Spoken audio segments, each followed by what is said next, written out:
tutti siamo fratelli. San Francesco di Assisi diceva tutti fratelli.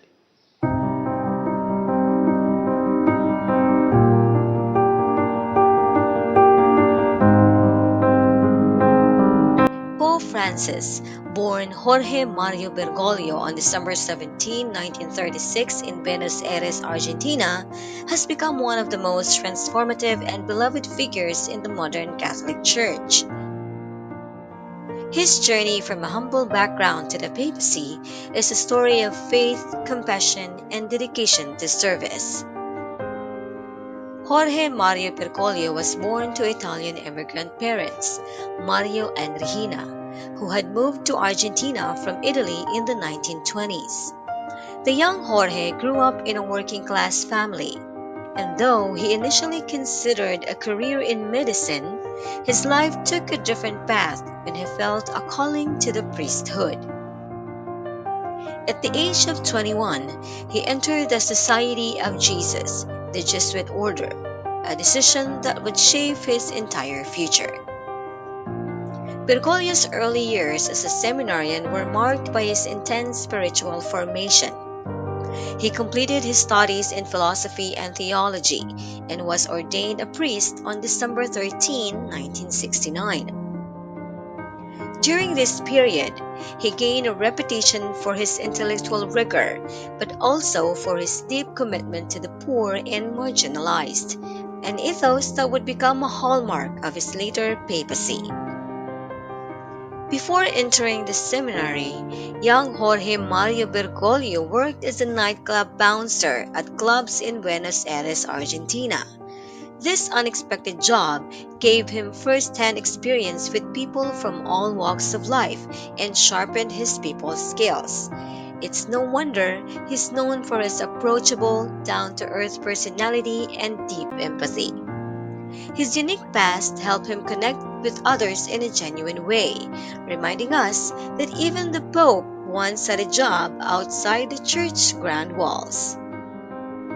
After his ordination, Father Bergoglio quickly became known for his pastoral work and his ability to connect with people. In 1973, he was appointed as the provincial superior of the Jesuits in Argentina, where he had to navigate the complexities of the country's political climate. Argentina was undergoing a period of social unrest and military dictatorship, and Bergoglio's leadership was marked by efforts to protect the church role in the defense of human rights, even in a time of great danger.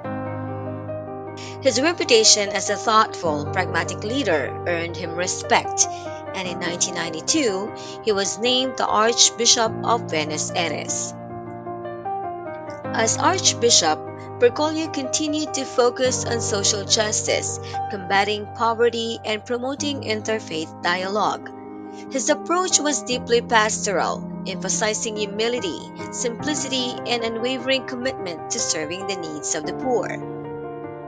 He often traveled by public transport, lived in a simple apartment, and took an active role in his community, embodying the values of service and humility that would later define his papacy.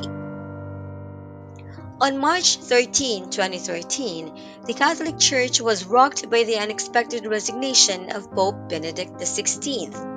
In a historic moment, Bergoglio was elected as his successor in a papal conclave. Taking the name Pope Francis in honor of Saint Francis of Assisi, the humble saint who dedicated his life to poverty and service, Bergoglio immediately signaled that his papacy would be different. His first actions as Pope emphasized the simplicity and a return to the church mission and compassion of humility. Pope Francis opted for a modest lifestyle, living in the Vatican guest house rather than the papal apartments, and often eschewing the traditional trappings of papal grandeur. His focus was on reforming the church and addressing critical global issues, including poverty, inequality, and climate change. Throughout his papacy, Pope Francis has emphasized mercy, forgiveness, and inclusion. He has sought to make the church more welcoming, particularly to marginalized groups, and has advocated for the poor and displaced persons. His encyclicals, particularly Laudato Si in 2015 on the environment and Fratelli Tutti in 2020 on social fraternity, have become foundational texts for contemporary Catholic thought.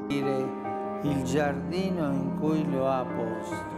San Francesco di Assisi diceva tutti fratelli, e per questo uomini e donne di ogni confessione religiosa oggi ci uniamo nella preghiera e nella penitenza. Pope Francis has also made significant strides in fostering dialogue between different religions, promoting peace, and confronting the sexual abuse scandals that have rocked the Church.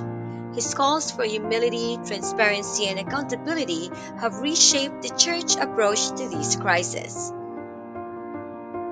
Pope Francis, at age 88, had faced health challenges, prompting global concern.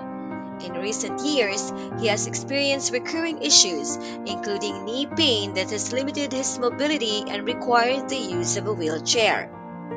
He also underwent colon surgery in 2021 and has since experienced respiratory difficulties, including a hospitalization for bronchitis in 2023.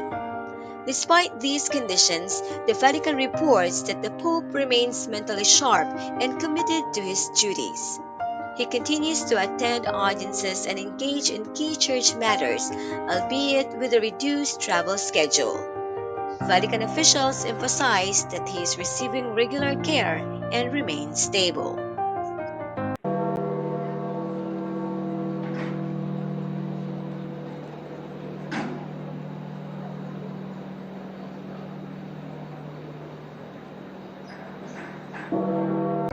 On Easter Monday, April 21, 2025, at 7:35 a.m. CEST, Pope Francis passed away. He died in his residence in the Domus Sanctae Marthae in Vatican City. He was 88 years old. The Vatican announced his death through Cardinal Kevin Farrell, Camerlengo of the Holy Roman Church, in a televised statement at 9:47 a.m. Fratelli e sorelle, con profondo dolore annunciare la morte del nostro Santo Padre Francesco. 7:35 di questa mattina il Vescovo di Roma Francesco è tornato alla casa del Padre. La sua vita tutta intera è stata dedicata al servizio del Signore e della sua Chiesa. The exact cause of death has not been officially confirmed, but Italian media reports suggest it was likely due to a stroke. This followed the recent hospitalization for a respiratory tract infection and a double pneumonia. As Pope, Francis has earned the admiration of many for his deep humanity, his focus on the poor, and his ability to challenge the status quo. His papacy continues to shape the future of the Catholic Church, one focused on love, mercy, and service to the world's most vulnerable. His death marks the end of a deeply influential papacy. Catholics around the world mourn his loss while celebrating his enduring legacy of faith, hope, and love for humanity. Pope Francis' life story is a testament to the power of faith and enduring impact of a life lived with humility and compassion.